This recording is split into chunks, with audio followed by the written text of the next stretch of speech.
Portobello Road, Portobello Road, street where the riches of ages are stowed. Anything and everything a chap can unload is sold off the barrow in Portobello Road. You'll find what you want in the Portobello Road. All right, Portobello Road is a location here in London that I always wanted to go to ever since I saw Bedknobs and Broomsticks, which that song was from.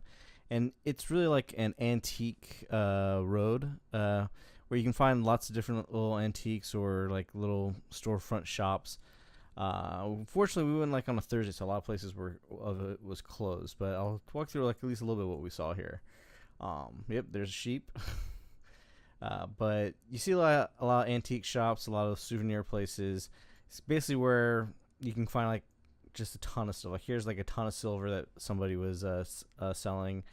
And then we have, you know, statues, some fine china, toys, jewelry. Surprisingly, a lot of nautical stuff, a lot of compasses and telescopes and things like that. But it's like your typical souvenirs is kind of what it's turned into. Here's some teacups and some other more china and some tea. Definitely lots of hats and scarves. They know that it's Portobello Road, know that it's kind of well known, and like here's the typical cell phone wood covers. It's kind of cool because they also had wood covers on watches here too, which was pretty interesting. But they're just coverings, so we didn't pick anything up. But still pretty interesting. Lots of jewelry, but kind of the whole point of the song is that there's lots of things you can find here, but they may not be real. Wilstra was selling crystals and geodes. Like I said, a lot of these places were closed because we were there on a Thursday evening. Some fine crystal and sterling silver. Ooh. Lots of interesting things here. I think some of those were wine stoppers, some of them are just kind of antique flasks. Very interesting stuff. They sell a lot of like regular pop art here. So here's some standard pop art from the area. I think that's a Banksy picture with the girl in the balloon there. There's a whole store that's nothing but pop art, which I think we'll see a little bit later on here. But it's just a street you walk down in, and you're gonna have lots of street vendors. Here's a bunch of street jewelry that you normally see at street vendors. Yep, more hats. Gotta love those hats. I ended up buying a couple hats like those while we're there.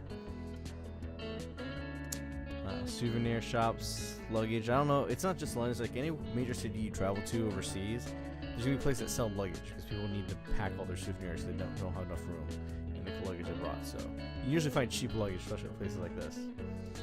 But it's a nice little quaint little street that's like in a little neighborhood. What we didn't know until we were coming back, a lot of these places are closed. It's like they're like storage units, like a storage locker area, and all the storage lockers have their own little shops inside them. But again, like I said, because this was a Thursday night, there wasn't a lot of places open, so these are just regular day-to-day street vendors. A lot of the places are shut down, probably more busy on the weekend. Some people putting out some of their jewelry, more jewelry, lots and lots and lots of jewelry here. More jewelry, lots and lots of jewelry.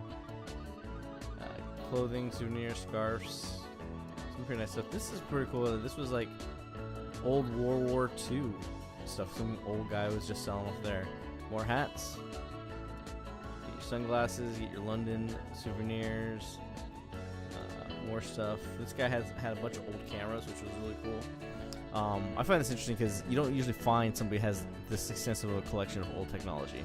As you can see, there's just no photos. So as soon as we saw that, Courtney had me like, hey, no photos. So I took off. But it's a nice little antique area. And here's all the nautical stuff. Like here's telescopes, lots and lots of compasses. These things always look really cool, but I just never really have a practical use for buying them or even collecting them. And I probably would want to start. And this here was called the world famous Portobello Market, which this was just an art shop. You go in there and it's just a bunch of pop art, a little bit of jewelry here and there. But the cool thing about this is that, you know, I heard about it as a kid in Bedknobs and Broomsticks. Saw it was a real place, went there. The signs match up to this song. It was Portobello Road. and a place that has just about everything you could ever look for, even antique sporting equipment. So if you get a chance to go to London, I'd definitely say, hey, hop down to Euston, and I think this is just like a couple stops away, and this is like near Notting Hill. And it's just a nice little quaint street to walk down and check it out. Bye.